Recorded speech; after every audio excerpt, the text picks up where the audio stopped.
उछले हैं। जिस पर्वत पर श्री हनुमान जी ने पैर रखकर उछले हैं वे तुरंत ही पाताल में धंस गया है।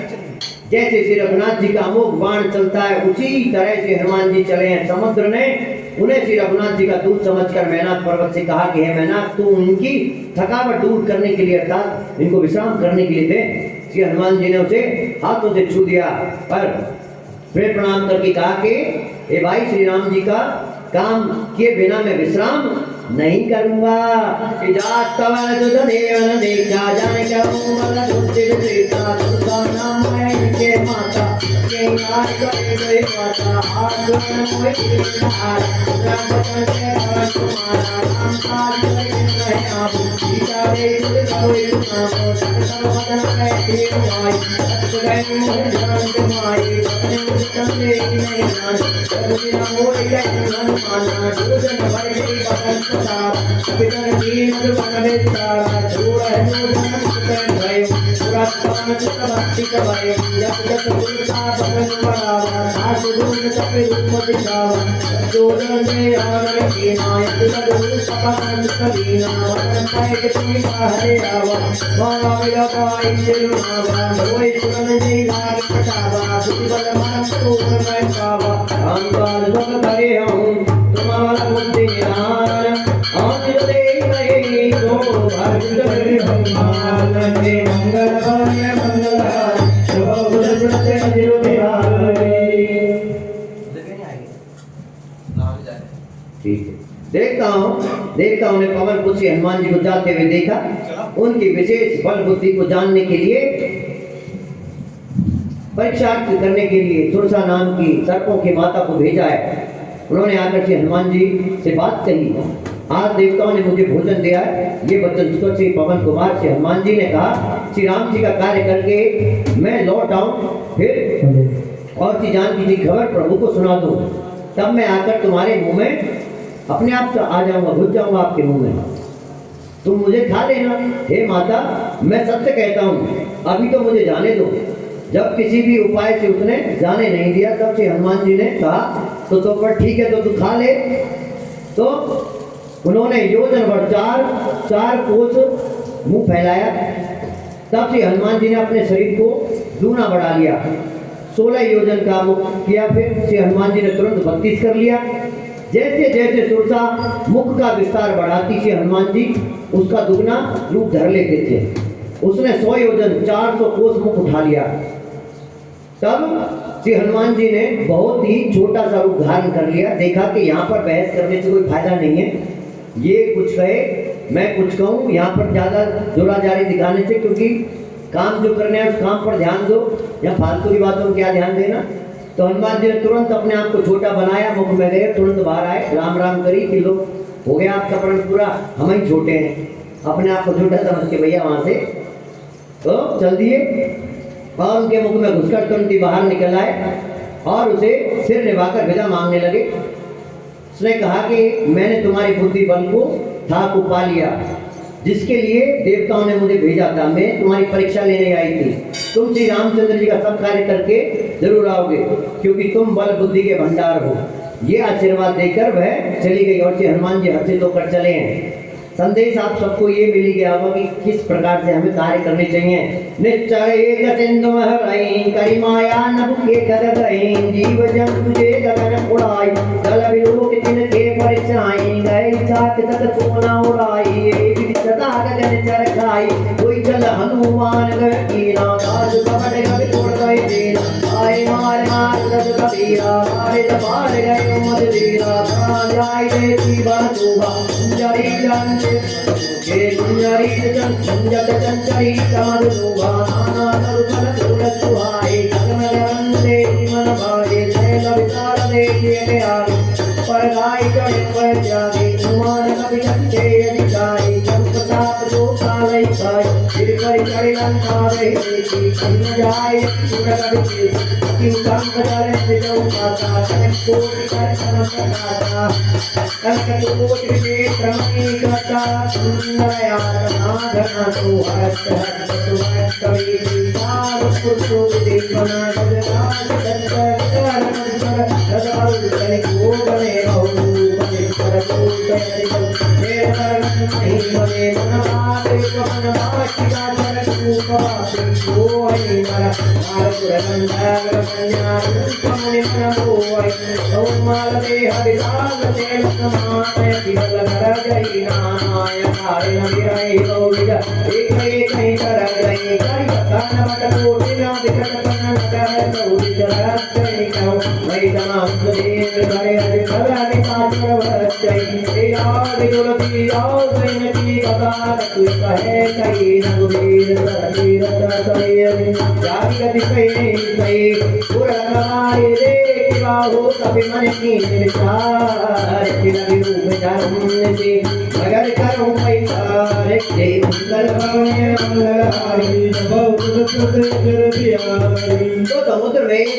तो समुद्र में एक राक्षसी रहती थी।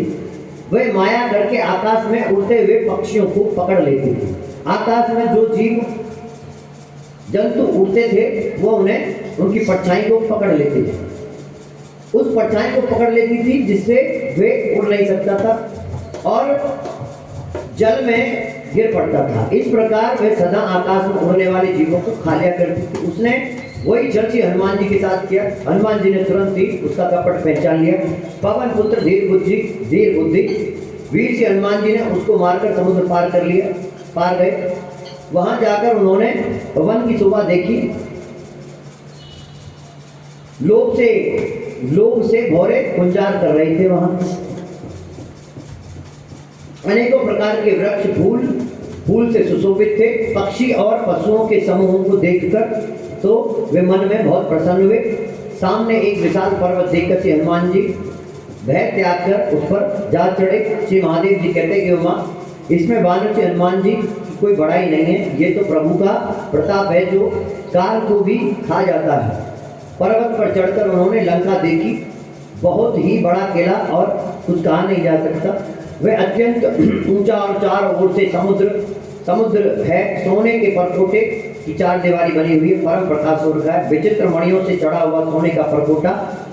उसके अंदर बहुत से सुंदर घर हैं। चौराहे, बाजार, सुंदर मार्ग, गलियां, सुंदर नगर सब प्रकार से सजा हुआ है। हाथी, घोड़े, खच्चरों के समूह, पैदल और रथों पर समूह पर कौन गिन सकता है उन्हें। अनेकों रूप के राक्षसों का दल, अत्यंत बलवती सेना का वर्णन कहाँ तक करें। वन, बाग, उपवन, फुलवाड़ी, तालाब, कुएं और बावलियां सुशोभित हो रही हैं। मनुष्य, नाग, देवताओं और गंधर्वों की कन्याएं अपने सौंदर्य से मुनियों के भी मन को मोह लेती हैं। कहीं पर्वत के समान विशाल शरीर वाले बड़े बड़े बलवान मल्ल पहलवान गरज रहे हैं। वे अनेकों अखाड़ों में बहुत प्रकार की भिड़ते एक दूसरे को ललकार रहे हैं। भयंकर शरीर वाले करोड़ों योद्धा यत्न करके बड़ी सावधानी से नगर को चारों दिशाओं से रखवाली कर रहे हैं। कहीं दुष्ट राक्षस भैंसों, मनुष्य, गाय और गधों और बकरी को खा रहे हैं। तुलसी बाबा यहाँ कहते हैं कि इनकी कथा इसलिए थोड़ी सी कह दी है कि ये निश्चय ही श्री राम जी के बाण रूपी तीर्थ में शरीर को त्याग कर परम गति को पावेंगे। थोड़े में बात बना दी है। नगर के बहुसंख्यक राक्षसों को देखकर श्री हनुमान जी ने मन में विचार किया कि अत्यंत छोटा रूप धरूं और रात के समय नगर में प्रवेश करूं। इस प्रकार मन में सोचा। मस्तक समान रूप गविधरी लंकाई चले तो मेरे नरहरि नाम लंकनी एक अनित चरी सुखे जल मोरे नाने उलई वर मुक्त मोरा मोरे हाथ लगी मोरा शिकाई महाकवि रानी तेरा बहुत धरणी रनमर संगाई उड़ी लो लंका उड़ी कानी गपिनाई संगा जगरावनी जंगर दीना दिनन कहानी दीना भूतले करके मारे अब जाने दुरी चरण सारे काटोरिय से मुन्ने बहुता विकेंद्र नाम के दूता आश्चर्य अपपर सुता करैतुला इनामुंगा पूर्णताई सर्वे सब सत्संग के मंगल भवने मंगल भावी सर्वोत्तम बिहारी। श्री हनुमान जी ने मच्छर की तरह छोटा सा रूप धारण कर लिया और नर रूप से लीला करने वाले भगवान श्री राम जी का स्मरण करके लंका की ओर चल दी। लंका के द्वार पर लंकनी नाम की एक राक्षसी रहती थी। वे बोली कि मेरा निरादर करके कहाँ चला। लंकनी नाम की एक राक्षसी थी। श्री हनुमान जी को एक छोटे से रूप में जा रहे थे, पकड़ लिया। बोली ए मूर्ख, तूने मेरा भेद नहीं जाना लगता है। जहाँ तक चोर हैं वे सब मेरे आहार हैं। महाकपि श्री हनुमान जी ने उसे एक घूंसा मारा, उससे जिससे वह खून की उल्टी करती हुई पृथ्वी पर लुढ़क पड़ी। ज्ञानी लोग सब इस बात को जानते हैं, इसलिए ज़्यादा बखान नहीं करेंगे। हम जैसे अज्ञानी इसकी बात पर चर्चा करेंगे बैठ के कभी। तब वे लंकिनी फिर अपने को संभाल कर उठी और डर के मारे हाथ जोड़कर विनती करने लगी। वे बोली, रावण को जब ब्रह्मा ने वर दिया था तब चलते समय उसने मुझे भी कहा था कि राक्षसों के विनाश की पहचान बात बताई थी। तब जब तू बंदर के मारने से व्याकुल हो जाए तो तू समझियो राक्षसों का संहार निश्चित है। तो मेरे बड़े पुण्य हैं जो मैंने श्री रामचंद्र जी के दूत को अपने नेत्रों से देखा। हे तात, स्वर्ग और मोक्ष के सब सुख को तराजू के एक पड़ले में रखा जाए तो भी वे सब मिलकर दूसरे पड़ले में रखे हुए उस सुख के बराबर नहीं हो सकते जो एक क्षण मात्र सत्संग से जो सुख प्राप्त होता है।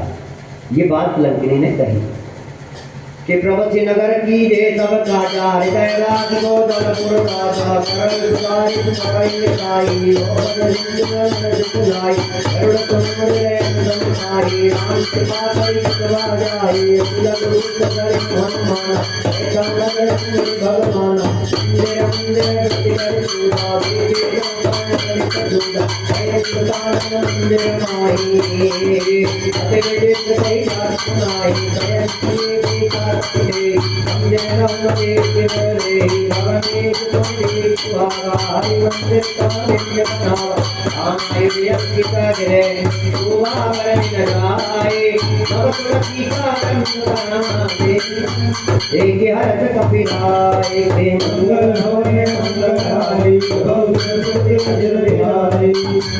अयोध्यापुरी के राजा श्री रघुनाथ जी को हृदय में रखकर से नगर में प्रवेश करके सब काम कीजिए, उनके लिए विष अमृत के समान हो जाता है।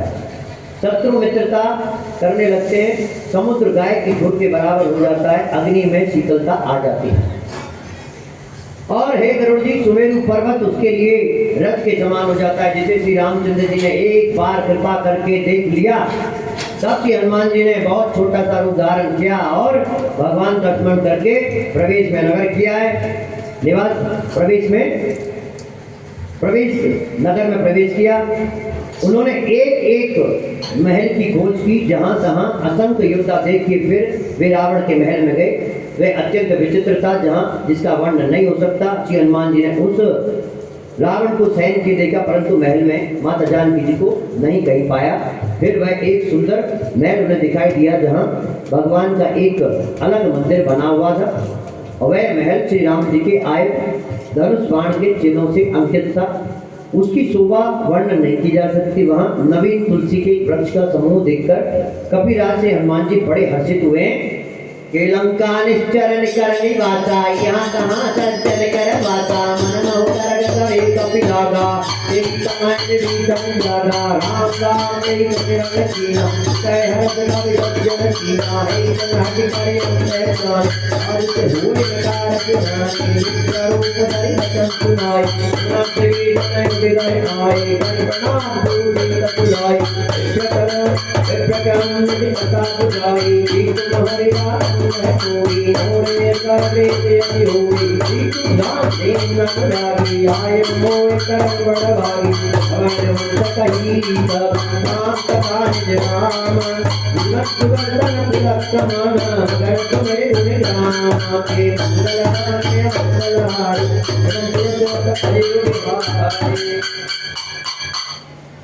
लंका तो राक्षसों का समूह निवास स्थान है, यहाँ सज्जन का निवास कैसे? प्रश्न उठा श्री हनुमान जी के मन में। हनुमान जी ने मन में इस प्रकार तर्क करने लगे। उसी समय विभीषण जी जागे। उन्होंने विभीषण जी ने राम नाम का स्मरण किया। जागते समय हनुमान जी ने उन्हें सज्जन जानकर हृदय में सज्जन चिन्ह लिया है।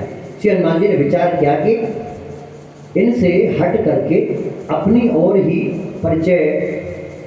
से ही परिचय करूंगा, क्योंकि साधु से कार्य की हानि नहीं होती। साधु व्यक्ति से कुछ पूछने में कोई दिक्कत नहीं है। प्रत्युत लाभ ही होता है। ब्राह्मण का रूप धरकर श्री हनुमान जी ने उन्हें वचन सुनाए। सुनते ही विभीषण जी उठकर वहां आए हैं, प्रणाम करके कुशल पूछी और कहा, हे ब्राह्मण देव, आप अपनी कथा समझा कर कहिए। क्या आप हरि भक्तों में से कोई हैं? क्योंकि आपको देखते ही मेरे हृदय में अत्यंत प्रेम उमड़ रहा है। अथवा क्या आप दीनों से प्रेम करने वाले हैं? स्वयं श्री राम जी तो नहीं कहीं आप, जो मुझे बड़भागी बनाने के लिए यहाँ आए हैं। तब श्री हनुमान जी ने श्री रामचंद्र जी की सारी बात बताई है, अपना नाम बताया। सुनते ही दोनों के शरीर पुलकित हो गए और श्री राम जी के गुण समूह को स्मरण करके दोनों के मन जो है प्रेम में, आनंद में मग्न हो गए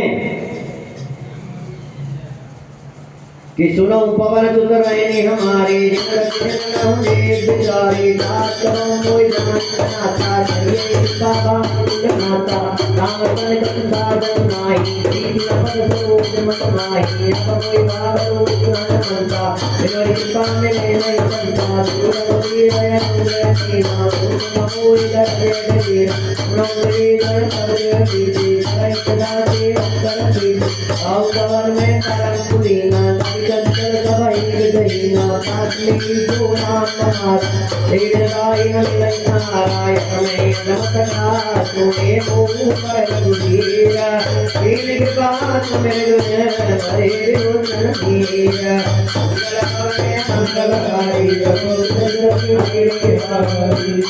विभीषण जी ने कहा कि पवन पुत्र, मेरी रहनी सुनो। मैं यहाँ वैसे ही रहता हूँ जैसे दांतों के बीच में बेचारी जीव रहती है।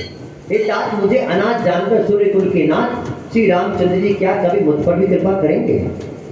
मेरा तामसी शरीर राक्षस शरीर होने से साधन तो कुछ बनता नहीं है, और ना मन में श्री राम जी के चरण कमलों में प्रेम ही है। परंतु हे हनुमान जी, अब मुझे विश्वास हो गया कि श्री राम जी की मुझ पर कृपा तो है, क्योंकि हरि की कृपा के बिना संत नहीं मिलते। जब श्री रघुवीर ने कृपा की तभी तो आपने मुझे हट करके अपना दर्शन दिया है। श्री हनुमान जी ने कहा कि हे विभीषण जी सुनिए, आप मुझे, क्योंकि विभीषण जी ने कहा तुम संत हो और इस बात से कह रहे हैं, तो जो संत होते हैं, अच्छे जन होते हैं, उन्हें प्रशंसा भाती कहाँ नहीं, और पानी भी नहीं चाहिए, प्रशंसा पानी नहीं चाहिए। नहीं तो भगवान जो हमें बहुत बड़ा कोई काम देने वाले होते हैं अपने भक्तों से, फिर वो भक्तों में मैं नहीं दिखते, वो तभी बहुत बड़ा ऐसा काम दे देंगे आपको, लेकिन इस मैं से दूर रहना बस। और सदैव यही भाव रखना कि मैं आप ही को जानकर, रघुनाथ जी, मैं सब जड़ जीवों जितने पे सब आप ही को जानकर मेरा सेवा भाव सदैव ऐसे ही बना रहे। तो हे विभीषण जी सुनिए, प्रभु की ये रीति है कि वे सेवक पर सदा ही प्रेम किया करते हैं। भला कहिए मैं कौन बड़ा कुलीन हूँ? हनुमान जी ने कहा, मैं कहाँ बड़ा कुलीन, जाति का चंचल वानर हूँ, सब प्रकार से नीच हूँ। श्री हनुमान जी महाराज की बात करें, प्रशंसा होने की बात, सब प्रकार से नीच। प्रातः काल जो सुबह अगर कोई हमारा मुंह भी देख ले तो उसे भोजन भी ना मिले, आप क्या बात कर रहे हो कि हम संत हैं? कहाँ के संत हैं हम? इस प्रकार से हनुमान जी महाराज देखिए, कहाँ हम कहीं नहीं ठहरते हम लोग, इसलिए भगवान के चरणों को पकड़ के भैया सदैव उनसे यही भाव। और कहते हैं सका सुनिए, मैं ऐसा आदम हूँ, पर श्री राम जी ने तो मुझ पर भी ऐसी कृपा की है। भगवान के गुणों का स्मरण करके श्री हनुमान जी के दोनों नेत्रों में प्रेम आंसू का जल भराया कि जानता हूँ मत स्वामी विस्तारी, तेरे से काहे न हुए दुखारी, हे विधि कहत राम गुण श्यामा, बाबा अनिर्वाच विश्राम, उन सब कथा विभीषण कही, देवी जनक सुता कह रही, तब हनुमंत का गुण गाता, देखी जय जानकी माता, जगत विभीषण सकल सुनाई, चले पवन सुत पिता कराई, हरि सोए रूप गए पुण्य गावा, बने शोक सीता रह जावा, एक मने मोंगे प्रणामा, मैं कई विधि जात नित जावा, रतन की जटा एक बेनी, जपति हृदय रघुपति गुण प्रेमी, निज पद नयन दिए मन, राम पद कमल लीन, परम दुखी पवन सुता, देखी जानकी दीन, मंगल भवने मंगलहारी,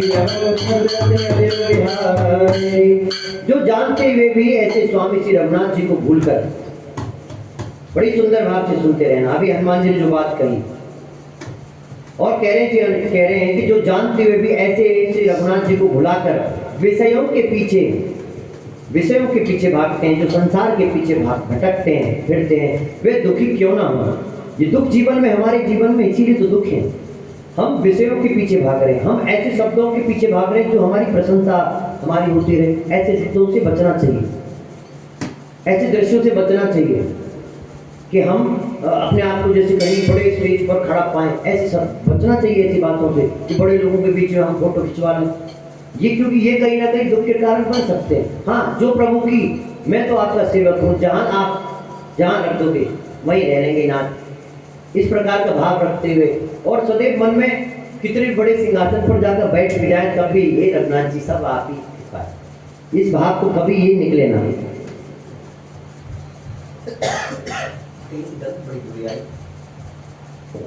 ये फैन बंद कर दिए, दोनों फैन बंद कर दो।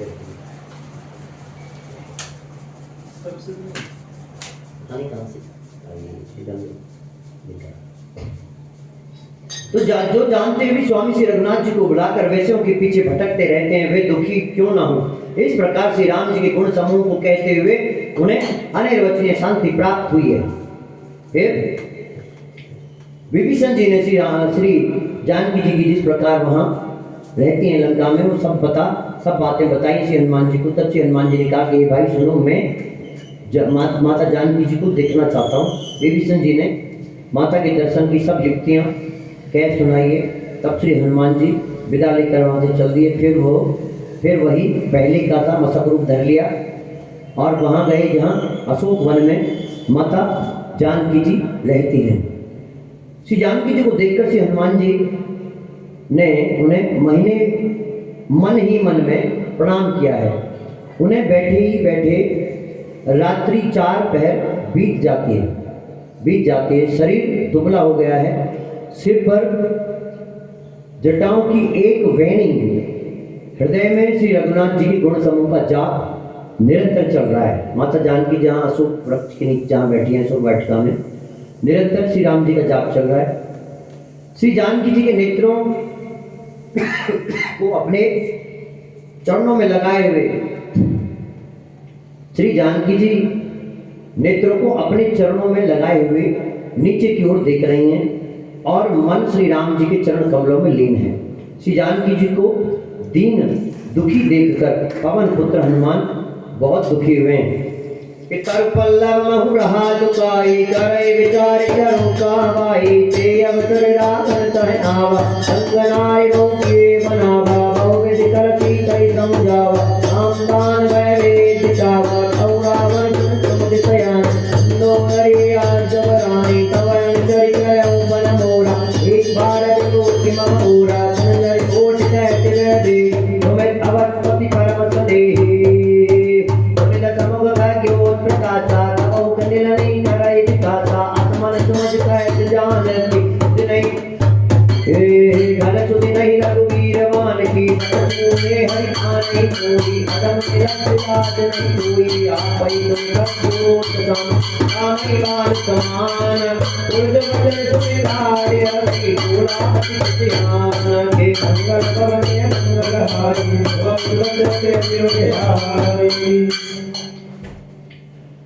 तो श्री हनुमान जी वृक्ष के पत्तों में छिपे हुए ये विचार करने लगे कि हे भाई क्या करूं,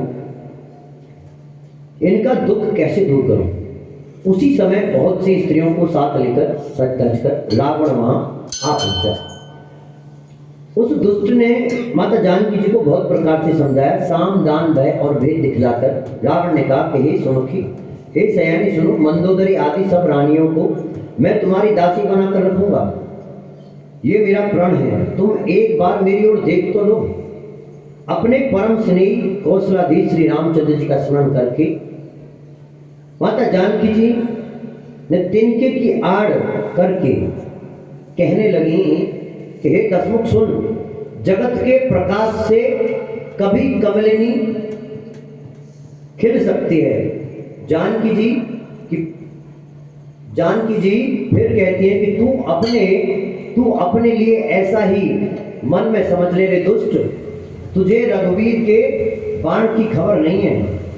रे पापी, तू मुझे तूने में हर लाया रे अधम निर्लज्ज, तुझे लज्जा भी नहीं आती। अपने को जुगनू के समान और श्री रामचंद्र जी को सूर्य के समान सुनकर और श्री जानकी जी के कठोर वचनों को सुनकर रावण ने तलवार निकालकर बड़े गुस्से में आकर बोला कि सीता ते मम कृते अपमाना कटे तव सिर कटे कृपाना नहीं तो सपति मान मम जाने होते होते जीवन हानि काम करो दान करो रोज करि कर नाम चंदर खूब कंठ के अवय सिंदूर तेज प्रमाण तनूरा चंद्र हास्य हरि पर तापन पति गिरय मल संजा सन शीतल चित भाति बरदार सीता हर समझ बाबा सुना सदन तुम्हें कारण दार मैं बनाया मैं नीति गुजारा एक सकल ने जय को गाए सीता नो विचार को गाए मान दिवस को स्थान मान ओ मैं मार विकाड़ के पाना अमन रे पद कंदर या पिता जन बंदा सीता सदकावये हरि रूप बहुमंदा मंगलमय मंगलहारी भवन जन जन बिहारी।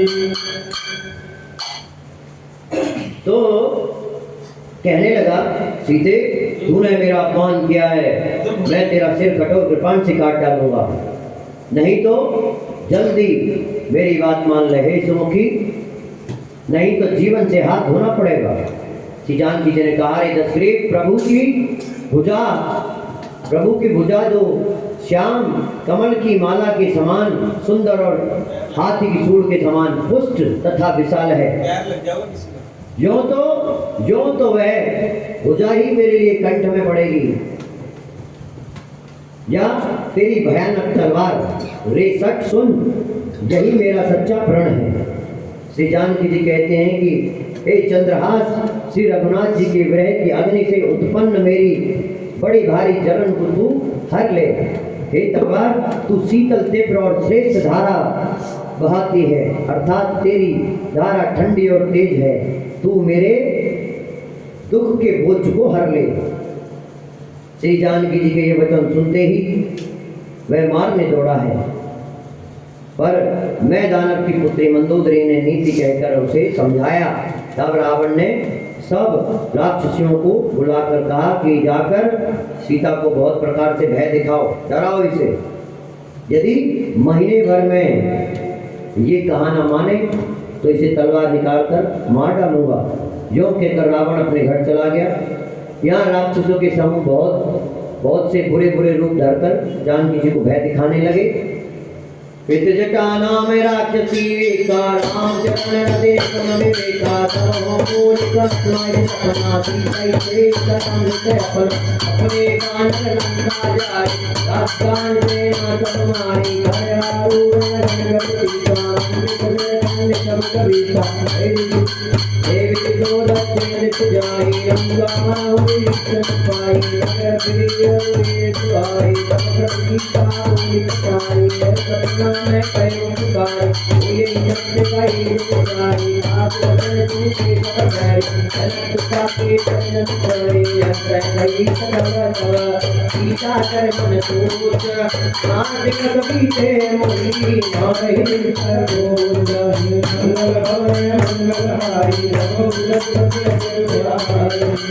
उनमें से एक कृष्णा नाम की राक्षस थी, उसकी श्री राम जी के चरणों में बहुत प्रीति थी और वे विवेक में निपुण थी।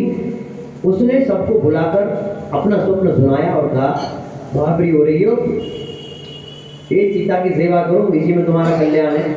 स्वप्न में देखा है मैंने, एक बंदर ने लंका जला दी, राक्षसों की सारी सेना को मार डाला है। रावण नंगा होकर गधे पर बैठकर दौड़ा जा रहा है, सर मुंडा के 20 भुजाओं को लेकर।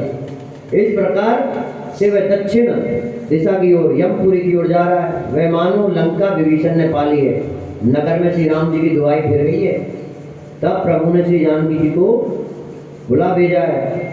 ये सपना मैं पुकार कर निश्चय करके कहती हूँ कि ये सपना कुछ ही दिन बाद सत्य होकर रहेगा। उसके त्रिष्ठा के वचन सुनकर सब राक्षसियां डर गईं और जानकी जी के चरणों में गिर पड़ी है। दे भाई देख के सुन के भाई सपना बताया उसने तो डर गई। तब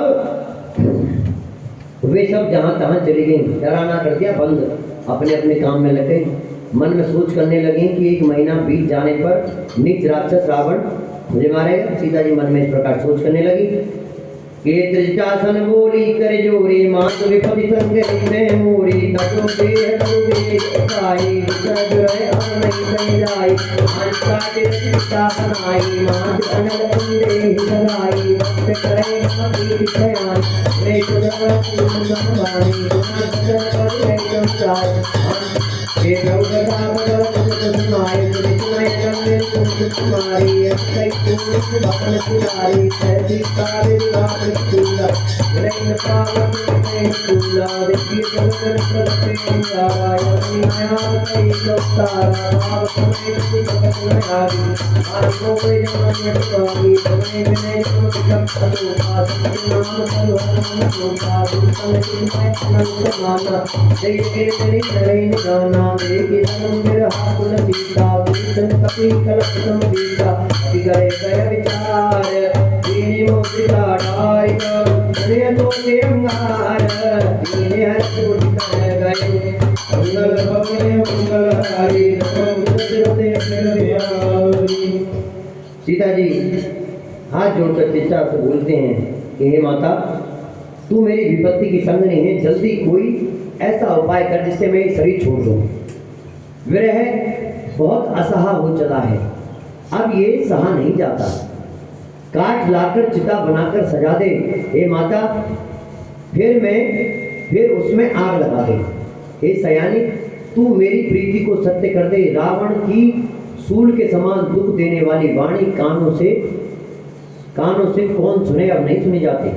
श्री जानकी जी के वचन सुनकर त्रिष्टा ने चरण पकड़ लिए हैं, उन्हें समझाया और प्रभु का प्रताप बल और यश सुनाया है। उसने कहा, हे सुकुमारी सुनो, रात्रि के समय आग नहीं मिलेगी। ऐसा कहकर वह सब अपने घर चली गई। श्री जानकी जी मन ही मन कहने लगी, क्या करूं क्या ना करूं, विधाता ही विपरीत हो गया है। ना आग मिलेगी ना पीड़ा मिटेगी। आकाश में अंगारे प्रकट दिखाई दे रहे हैं, पर पृथ्वी पर एक भी तारा नहीं आता।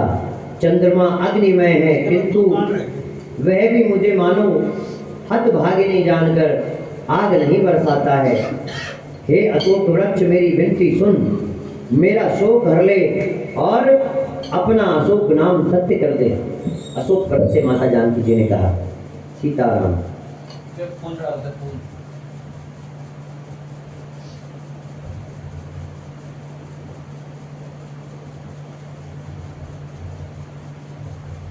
तेरे नए नए कोमल पत्ते अग्नि के समान हैं। अग्नि दे, विरह रोग का अंत कर, अर्थात विरह रोग को बढ़ाकर सीमा तक न पहुंचा। श्री जानकी जी को विरह से व्याकुल देखकर वह क्षण श्री हनुमान जी के लिए कल्प के समान बीता है। तब श्री हनुमान जी ने हृदय में विचार कर श्री जानकी जी के सामने अंगूठी डाल दी है, मानो अशोक ने अंगारा दे दिया। ये समझकर श्री जानकी जी अत्यंत हर्षित होकर उठकर उस मुद्रिका को हाथ में ले लिया है कि तब मुद्रिका मनोहर, तब देखी मुद्रिका मनोहर, राम नाम अधिक श्री राम नाम अंकित अति सुंदर, सकित पितामोरी स्वामी हर पिता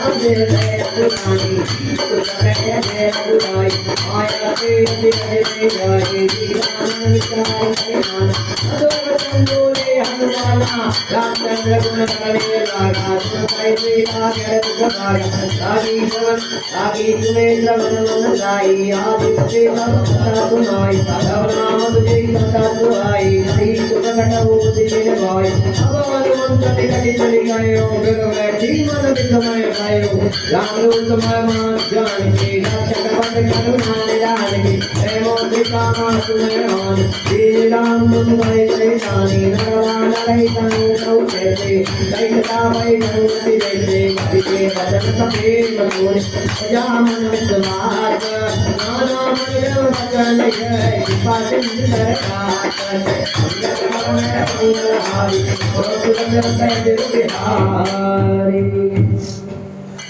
तब उन्होंने राम नाम से अंकित अत्यंत सुंदर एवं मनोहर अंगूठी देखी। अंगूठी को पहचान कर श्री जानकी जी आश्चर्यचकित होकर उसे देखने लगी और हर्ष तथा विषाद से हृदय से अकुला उठे हैं।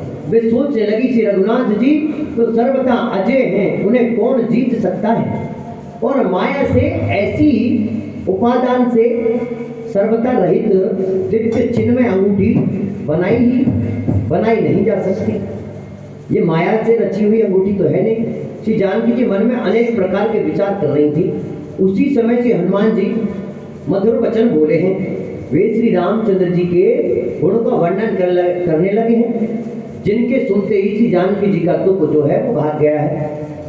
वे कान और मन लगाकर उन्हें सुनने लगे हैं। श्री हनुमान जी ने आदि से लेकर सारी कथा जो है कह सुनाई है। श्री हनुमान जी महाराज ने श्री जानकी जी बोली, जिसने कानों के लिए अमृत रूप ये सुंदर कथा सुनाई है वह है भाई। श्री जानकी जी ने पहले श्री हनुमान जी को इस प्रकार संबोधित किया, कहने लगी हे भाई वे प्रकट क्यों नहीं होता। तब श्री हनुमान जी पास चले गए। उन्हें देखकर माता जानकी जी फिर कर बैठ गई हैं। उनके मन में आश्चर्य हुआ है। श्री हनुमान जी ने कहा